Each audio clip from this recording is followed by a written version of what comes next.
Hey everyone, and welcome back to The Explainer. I am so thrilled to have you here with us today.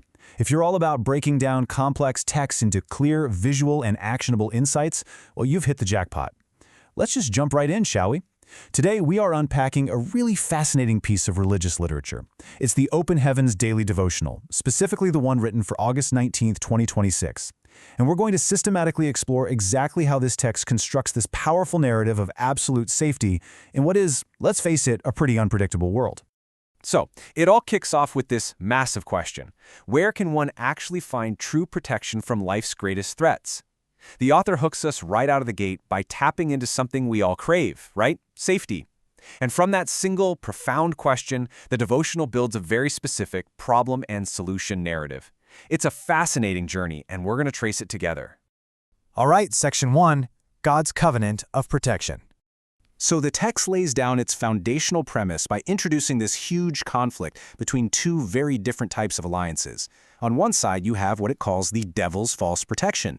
The claim here is that evil forces are actively luring people into dark covenants by promising safety, but, spoiler alert, it's a total deception.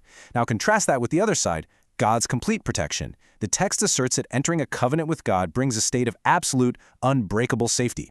Honestly, the devotional makes a pretty bold claim right here. It says that in this divine covenant, you don't even have to fight your own battles. Why? Because God fights them for you. And to really anchor this theology, the author pulls out this incredibly powerful memory verse. It says, "For I, saith the Lord, will be unto her a wall of fire round about, and will be the glory in the midst of her." That's from Zechariah 2:5. I mean, wow, that is some striking visual imagery, isn't it? A literal wall of fire. The author uses this to set the stage, showing us that this isn't just some passive wooden shield. It's an active, consuming barrier against any incoming threats. Moving right along to Section 2, the Sanctuary of Psalms 91.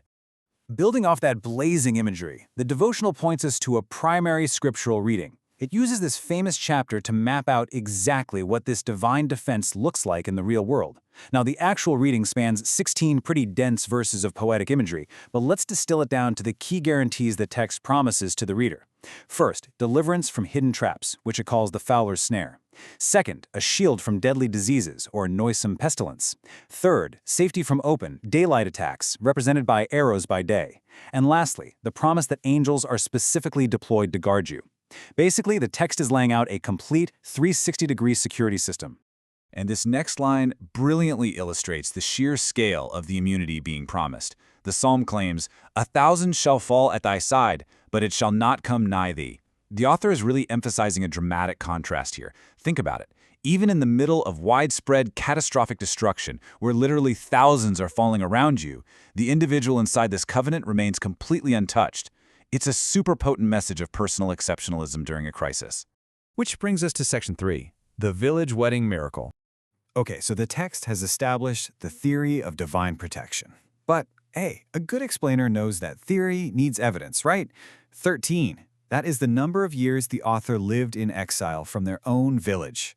The devotional drops in this intense personal testimony to serve as emotional and practical anchor for all those massive theological claims we just talked about. According to the text, the author actually had to flee after some locals literally threatened to eat them for breakfast using diabolical means. Talk about building narrative tension.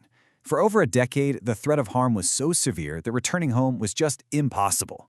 Now let's walk through the timeline of how this actually resolves, as described in the source. We start at year 0. The author flees under a severe death threat. Fast forward to year 13. The author adopts the Christian faith, feels empowered to finally return, and actually preaches a bold sermon at a local village wedding, facing down those exact same enemies. Wild, right? Well, months later, those enemies are supposedly so angered by the sermon that they plot revenge against the new bride, vowing she won't successfully give birth. But watch what happens on delivery day. The author tells the terrified family not to worry. And according to the account, right when the woman goes into labor, the enemies mysteriously fall into a deep, deep sleep, allowing the baby to be born perfectly safely. And the triumphant conclusion today? That very baby grew up to be a medical doctor. The devotional distills that entire dramatic narrative, the exile, the return, the miraculous vindication, into a single crystal clear takeaway. God is a wall of fire around those in a covenant with him. The message to the reader is absolutely unambiguous. Anyone confronting this consuming fire is going to fail, just like those enemies who fell fast asleep during the delivery. Next up, Section 4, Hymn of Blessed Assurance. After hitting such a massive emotional high note with that testimony, the devotional really smartly transitions the reader's energy. We shift from passively reading a cool story to actively participating through worship. These selected lyrics perfectly reinforce the theme of the day. Blessed assurance, meaning total 100% confidence.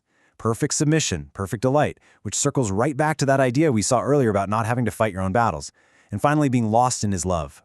The text uses this hymn to cultivate a psychological state of sanctuary and restful peace, really locking in the lesson before the final step. And finally, Section 5, Actionable Prayer Points. This is where the text translates all those abstract theological concepts into a structured daily application for the reader. Now, the original text lists 11 separate prayer points, but to make it a bit easier to digest, we can synthesize them into an efficient 4-step methodology. Step 1 starts with thanksgiving and asking for mercy for any past doubts. Step 2 moves right into bold declarations of safety, actively claiming that Psalm 91 protection. Step 3 is all about rejecting enemy plans, basically breaking those fowler snares we talked about. And Step 4 wraps it up with personal intercession, applying these massive concepts to the reader's very specific everyday life situations. It is a highly organized, step-by-step approach to spiritual defense. And woven right into the penultimate step of these prayers is this incredibly defiant quote from Romans 8:37. I am more than a conqueror through Him who loves me. The devotional uses this as the absolute ultimate declaration of fearlessness. You see, it's not just about surviving behind a wall. It's about claiming absolute victory over whatever threats happen to be lurking outside of it. So directly inspired by prayer point number 10, I want to leave you with this question to ponder today. What are your personal threats or fears that need a wall of fire? Because whether you look at this text from a deeply spiritual perspective or simply as a really fascinating study of human resilience and belief, it offers a pretty powerful framework for facing the unpredictability of life. Thank you guys so much for joining me to unpack this source material. Keep learning, keep asking those big questions, and I will see you in the next explainer.